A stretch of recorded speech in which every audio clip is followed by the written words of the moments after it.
Hello everyone, welcome back to our channel. मैं हूं पूर्णिमा सिंह। आप सभी का स्वागत करती हूं कॉमर्स एट ईस्ट क्लासेस में।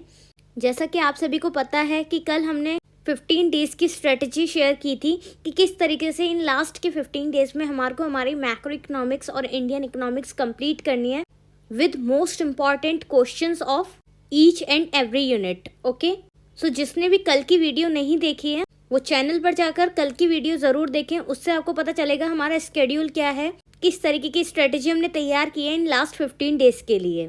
बाकी डिस्क्रिप्शन में मैं आपको कल की वीडियो का लिंक शेयर कर दूंगी, तो वहाँ से आप डायरेक्ट कल की वीडियो को देखकर अपनी मोस्ट इम्पॉर्टेंट क्वेश्चंस की रिवीजन की फुल डिटेल ले सकते हैं वहाँ से। ठीक है, तो बिना देर करे शुरू करते हैं आज की हमारी first unit, national income and related aggregates.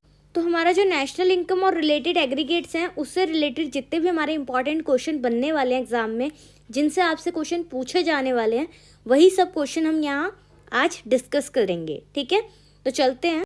तो हमारी नेशनल इनकम की यूनिट में सबसे इम्पॉर्टेंट क्वेश्चन हमारा जो बन जाता है वो है हमारा circular flow of income. Okay, तो उसमें से हमारे को 2 सेक्टर इकोनॉमी का सर्कुलर फ्लो देखना है, जिसमें इनकम एंड एक्सपेंडिचर का रिलेशन देखेंगे। तो ये रिवीजन क्लास है, तो हम इन सबको जल्दी जल्दी कवर करेंगे। ठीक है, देखिए 2 सेक्टर इकोनॉमी में हमारी फर्म और हाउस होल्ड, ये 2 फैक्टर्स होंगे। फर्म जो होगी वो फैक्टर पेमेंट्स देगी हाउस होल्ड को। फैक्टर पेमेंट्स हमारी कौन कौन सी होती हैं? Rent, wages, interest and profit, ये हमारी फैक्टर पेमेंट्स हैं। और जो हाउस होल्ड है वो फैक्टर सर्विसेज देगा फर्म को। सर्विसेज में आ जाती है हमारी लैंड, लेबर, कैपिटल, एंटरप्रेन्योर, ये सब हमारी सर्विसेज होती हैं। ठीक है, तो एक हाउस होल्ड जो होगा वो फर्म को सर्विसेज प्रोवाइड करेगा, और जो फर्म होगी वो फैक्टर सर्विसेज के बदले फैक्टर पेमेंट देगी हाउस होल्ड को। क्लियर यहाँ तक? अब जब कोई हाउस होल्ड फैक्टर सर्विसेज दे रहा है फर्म को, तो फर्म उसके बदले क्या देगी? हाउस होल्ड को गुड्स एंड सर्विसेज प्रोड्यूस करके देगी। ठीक है, क्योंकि परचेज तो at the end house hold को ही करना है ना, गुड्स एंड सर्विसेज का। तो जब firm goods and services produce करके हाउस होल्ड को देगी, तो हाउस होल्ड उसके रिटर्न में फर्म को क्या देगा?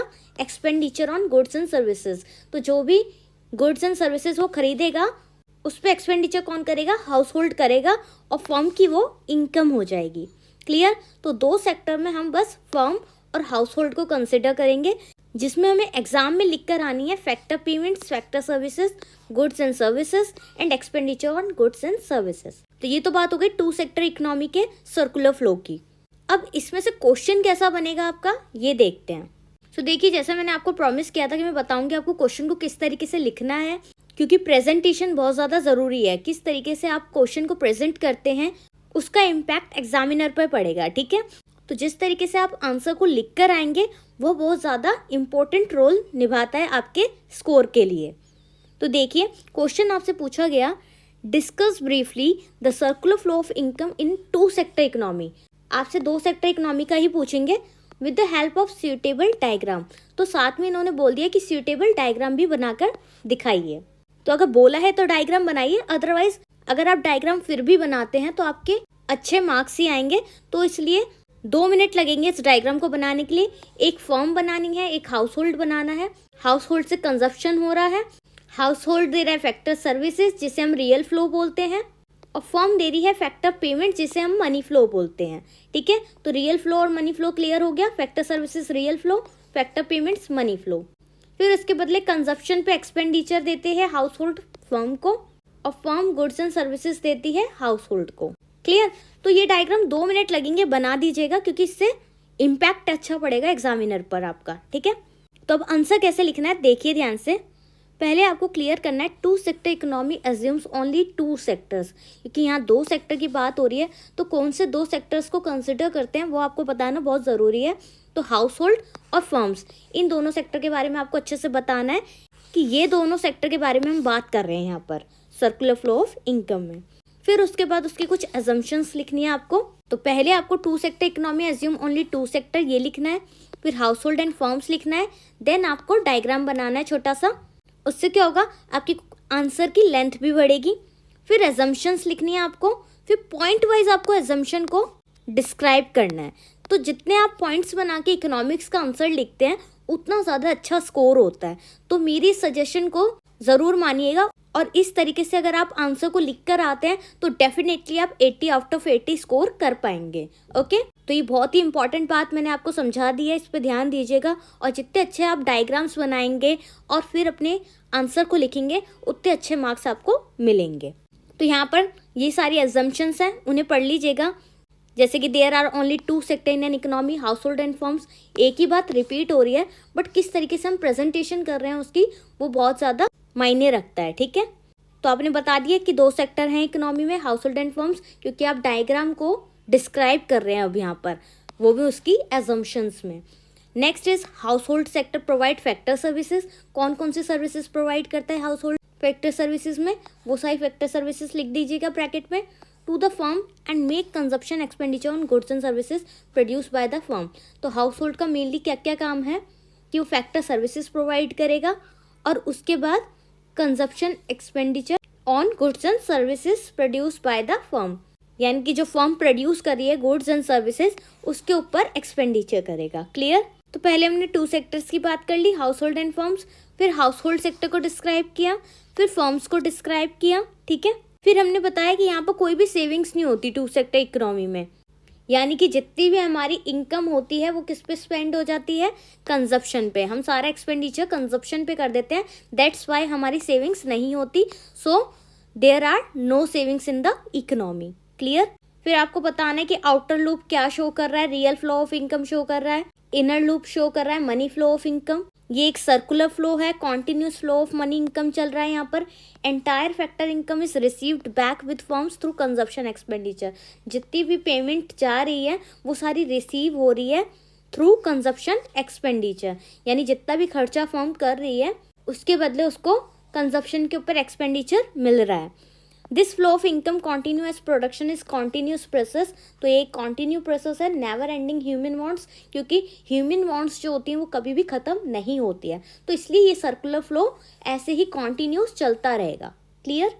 It makes the flow of income circular. तो इसलिए इसे बोलते हैं सर्कुलर फ्लो ऑफ इनकम, क्योंकि दोनों सेक्टर जो हैं वो परफॉर्म कर रहे हैं कॉन्टिन्यूसली, क्योंकि कॉन्टिन्यूस प्रोसेस है। तो जब सर्कल होता है, सर्कल में कोई एंड होता है नहीं, क्योंकि वो कॉन्टिन्यूसली चलता रहता है।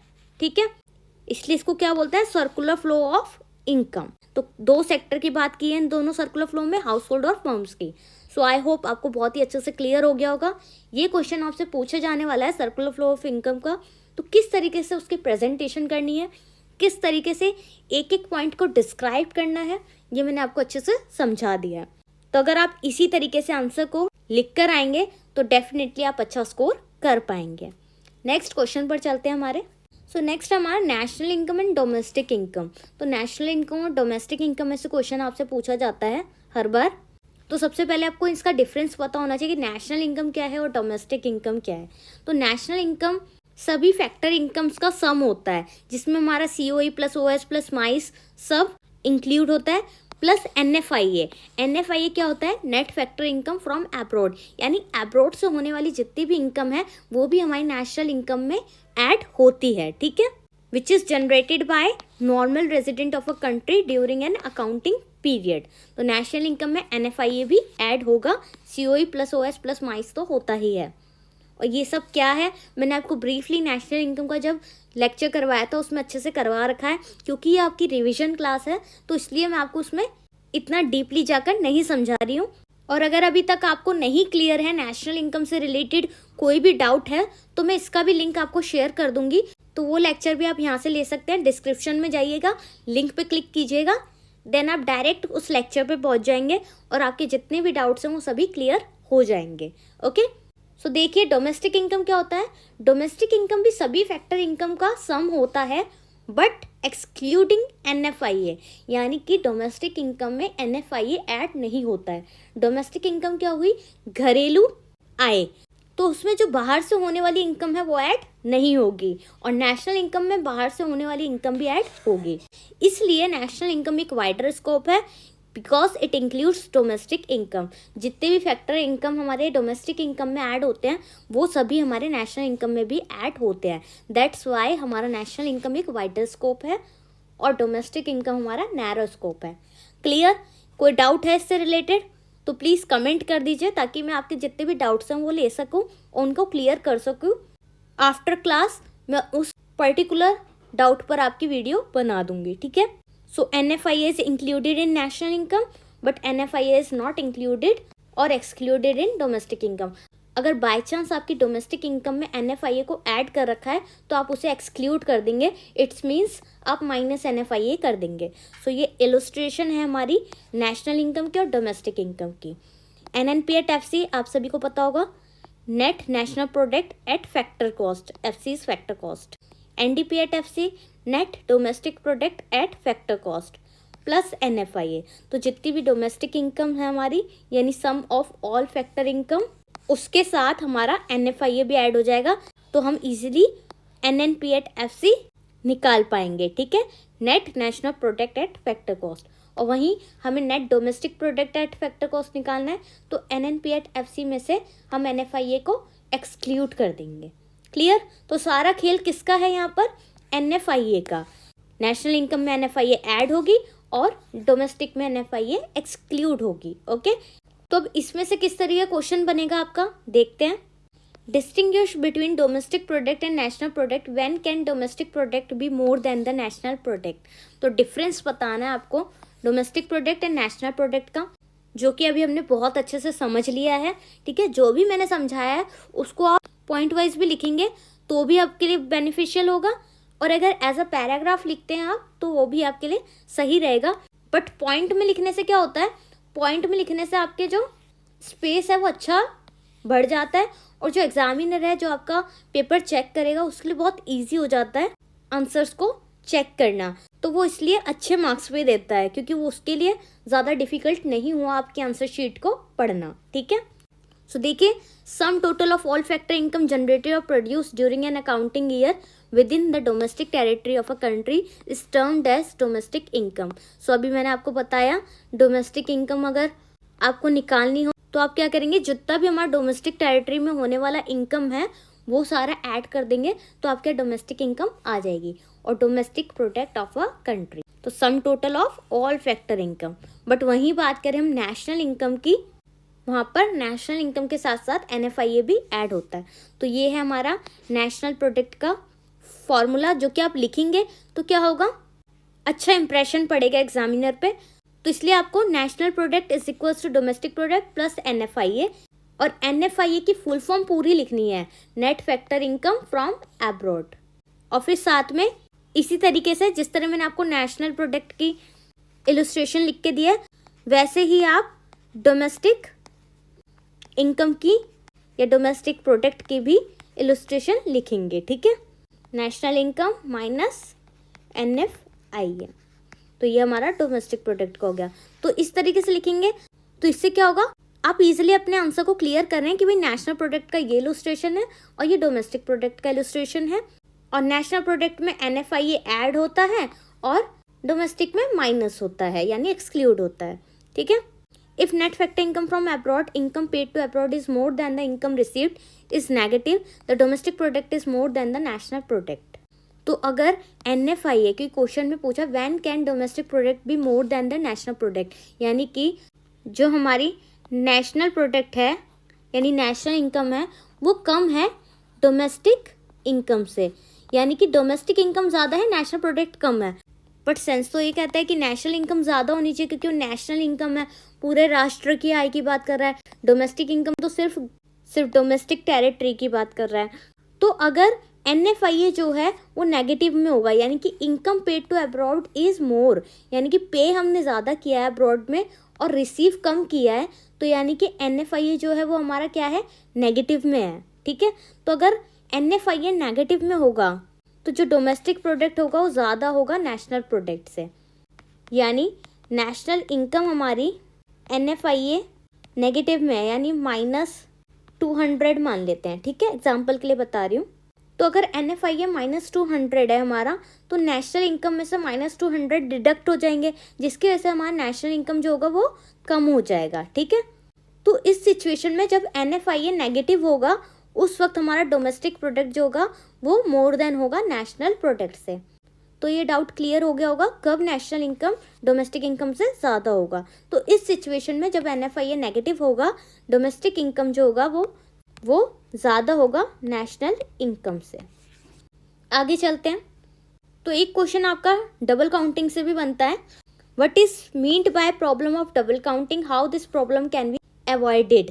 तो डबल काउंटिंग की प्रॉब्लम क्या है मैंने बहुत अच्छे से समझा रखा है आपको, और ये प्रॉब्लम कैसे अवॉइड करी जा सकती है उसके 2 मेथड हैं। ठीक है, तो जल्दी से समझते हैं। तो problem of double counting arises when the value of certain good services are counted more than once, यानी एक से ज़्यादा बार जब नेशनल इनकम में एक सिंगल प्रोडक्ट एक से ज़्यादा बार ऐड कर दी जाती है तो वो वैल्यू एडेड हो जाता है। This happens when the value of intermediate goods is counted in the estimation of national income along with the final value of goods and services. तो ये होता है इंटरमीडिएट गुड्स की वजह से।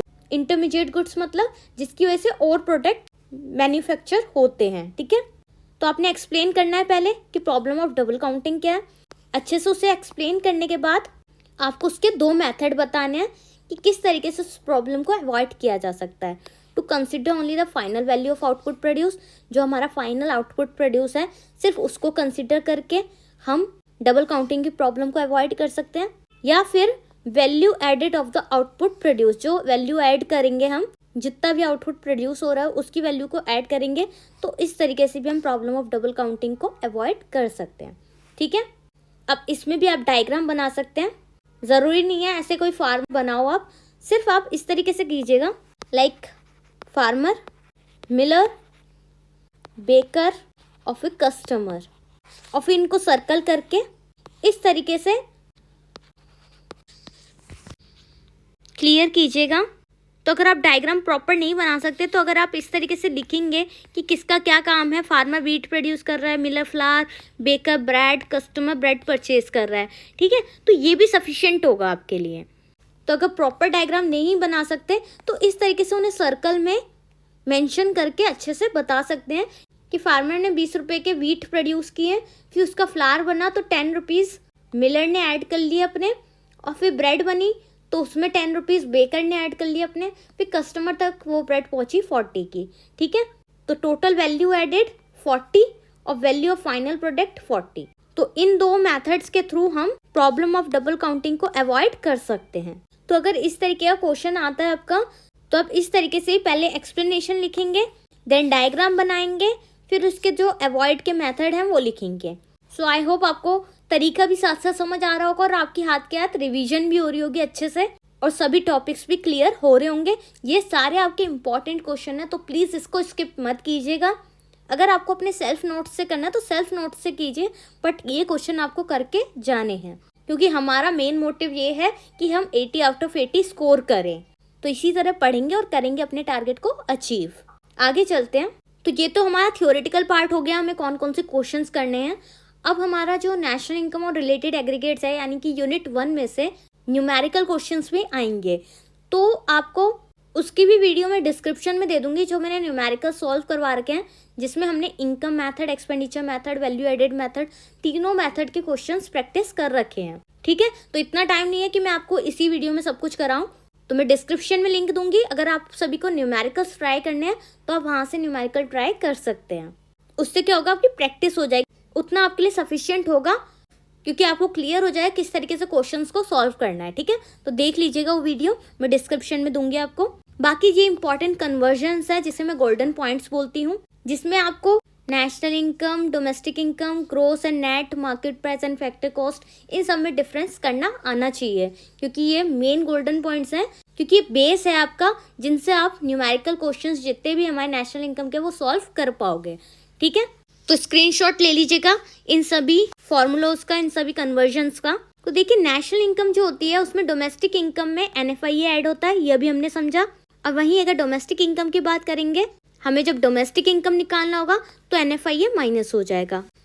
अब ग्रॉस यहाँ पर बड़ा है तो नेट में डेप्रिसिएशन ऐड हो जाएगा, नेट छोटा है तो नेट में डेप्रिसिएशन माइनस हो जाएगा।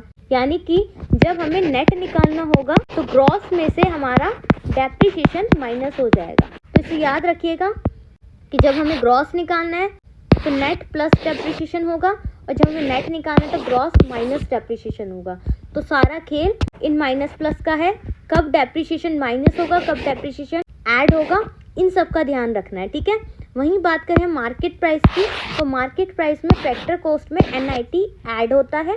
वहीं अगर हमें फैक्टर कॉस्ट निकालना है तो मार्केट प्राइस में से NIT माइनस हो जाएगा, ठीक है। और NIT में हमारा क्या क्या आता है, IT माइनस सब्सिडीज। IT क्या है हमारा, IT इज इनडायरेक्ट टैक्सेस, और सब्सिडीज अगर दी होगी तो माइनस हो जाएगी। तो ये थे हमारे कुछ गोल्डन पॉइंट, अच्छे से करके जाइएगा इनको, ये याद रहेगा आपको, तो आप जितने भी आपके न्यूमेरिकल्स हैं वो इजीली कर पाएंगे। देखिए टोटल 8 एग्रीगेट्स हैं हमारे नेशनल इनकम के। अगर आपको GDP एट MP निकालने को कहा है, यानी कि gross domestic product at market price, तो यहाँ पर देखिए GDP at MP is equals to NDP at MP, यानी कि पीछे का DP और MP आपका सेम है, यहाँ पर डिफरेंस है तो कहाँ का है, ग्रॉस का और नेट का। तो अभी हमने पीछे क्या देखा, जब ग्रॉस से हम नेट पर जाते हैं तो क्या करते हैं, डेप्रिसिएशन ऐड करते हैं, राइट। तो जब हम GDP एट MP से NDP एट MP पे जाएंगे तो डेप्रिसिएशन ऐड कर देंगे, क्लियर। वहीं जब हमें net domestic product at market price निकालना है, यानी कि NDP एट MP निकालना है, तो यहाँ हमें नेट से ग्रॉस पे जाना है, तो यहाँ प्लस डेप्रिसिएशन कर रहे थे, यहाँ माइनस डेप्रिसिएशन कर देंगे, ठीक है। कैसे, जब हम नेट से ग्रॉस पे जा रहे हैं, यानी कि छोटे से बड़े पे जा रहे हैं, तो माइनस डेप्रिसिएशन करेंगे, क्लियर। देखो छोटे से बड़े पे जा रहे हैं तो minus depreciation. Next GNP at MP, यानी कि gross national product at market price, तो यहाँ पर नेट यहाँ GDP यानी कि D और N का फर्क है, यानी कि नेशनल और डोमेस्टिक का फर्क है। तो जब नेशनल और डोमेस्टिक का फर्क होता है तो क्या होता है, ये बड़ा है नेशनल और डोमेस्टिक छोटा है, तो यहाँ NFIA ऐड होगा। अगेन गोल्डन पॉइंट्स पे चलते हैं, नेशनल बड़ा है, डोमेस्टिक छोटा है, तो जब नेशनल से डोमेस्टिक पे जाओगे तो NFIA क्या होगा, ऐड होगा। तो देखिए नेशनल से जब आप डोमेस्टिक पे जा रहे हैं तो NFIA ऐड हो रहा है। NFIA क्या है, net factor income from abroad. वहीं हम बात करें NNP एट MP, तो यहाँ net national product market price है, यहाँ net domestic product at market price है, ठीक है। तो यहाँ फर्क किस चीज़ का है, नेशनल और डोमेस्टिक का फर्क है। तो जब नेशनल से डोमेस्टिक पे जाते हैं तो NFIA ऐड करते हैं। अगेन हमने यहाँ पर NFIA ऐड कर दिया, क्योंकि डिफरेंस हमें यहाँ किसका निकालना है, नेशनल का और डोमेस्टिक का निकालना है। बाकी सब तो सेम है, NN कट गया, PP कट गया, मार्केट प्राइस कट गया, ठीक है ना। तो बस चेंज किस में है, नेशनल और डोमेस्टिक में, तो NFIA ऐड हो जाएगी। वहीं अगर यहाँ मार्केट प्राइस है और यहाँ फैक्टर कॉस्ट होता तो यहाँ प्लस क्या होता, प्लस NIT यानी नेट इनडायरेक्ट टैक्सेस आ जाते, क्योंकि वहाँ फैक्टर कॉस्ट और मार्केट प्राइस का डिफरेंस हम देख रहे हैं, मार्केट प्राइस फैक्टर कॉस्ट तो प्लस NIT, ठीक है। तो आपको ध्यान ये देना है कि कहाँ नेशनल इनकम और डोमेस्टिक इनकम का डिफरेंस देख रहे हैं, कहाँ ग्रॉस और नेट में डिफरेंस देख रहे हैं, कहाँ मार्केट प्राइस और फैक्टर कॉस्ट में देख रहे हैं, ठीक है। इसलिए इन्हें मैंने गोल्डन पॉइंट्स कहा है, क्योंकि सारा खेल इन सभी पॉइंट्स का है, क्लियर। तो ये आपके कुछ 4 एग्रीगेट्स हो गए, ये बाकी के 4 आपके एग्रीगेट्स हैं, समझ लीजिएगा। अगर नहीं समझ आता तो कमेंट कर दीजिएगा, अलग से मैं इसको फिर से वीडियो बना दूंगी, क्योंकि आप सभी ने सब कर रखा है, इसलिए मैं इसको फिर से रिपीट नहीं कर रही हूँ। स्क्रीनशॉट ले लीजिए और इन सबको रिवाइज कर लीजिएगा, 8 के 8 एग्रीगेट्स को और गोल्डन पॉइंट्स को। और यहाँ मैंने आपको पूरा चार्ट प्रिपेयर करके दे रखा है, और ये हमारे गोल्डन पॉइंट्स हैं, वो भी मैंने डिस्क्राइब कर रखे हैं। यहाँ पर सारे एग्रीगेट्स दे रखे हैं, तो कब क्या चेंज होगा, तो कब माइनस डेप्रिसिएशन होगा, कब प्लस डेप्रिसिएशन होगा, कब प्लस NIT होगा, कब NFIA ऐड होगा, वो सब आपको क्लियर हो जाएगा, क्योंकि हमने सभी गोल्डन पॉइंट्स कर लिए हैं। तो देखिए बड़े से छोटे पे जा रहा है, ग्रॉस से नेट पे जा रहा है, तो क्या करेंगे, ठीक है। और फैक्टर कॉस्ट से मार्केट प्राइस पे जा रहा है, तो क्या करेंगे। तो ये सब आपको अच्छे से समझना होगा, क्योंकि ये रिवीजन क्लास है तो मैं इसको इतना डिटेल में यहाँ नहीं समझा पाऊंगी। अगर समझना है आपको तो मैं लिंक शेयर कर दूंगी, आप वहाँ से सब कुछ रिवाइज कर सकते हैं, ठीक है। सो आई होप आपको आज की क्लास अच्छी लगी होगी। हमारी फर्स्ट रिवीजन क्लास थी यूनिट 1 की, national income and related aggregates की। ये रिवीजन क्लास बहुत ज़्यादा इंपॉर्टेंट है आपकी 80 आउट ऑफ 80 स्कोर करने के लिए, तो ज़्यादा से ज़्यादा वीडियो को शेयर कीजिए, लाइक कीजिए, और अगर चैनल पर नए हैं तो प्लीज़ चैनल को सब्सक्राइब कर लीजिए, क्योंकि आने वाले टाइम पे यही सारी वीडियोस मैं आपके लिए लेकर आने वाली हूँ।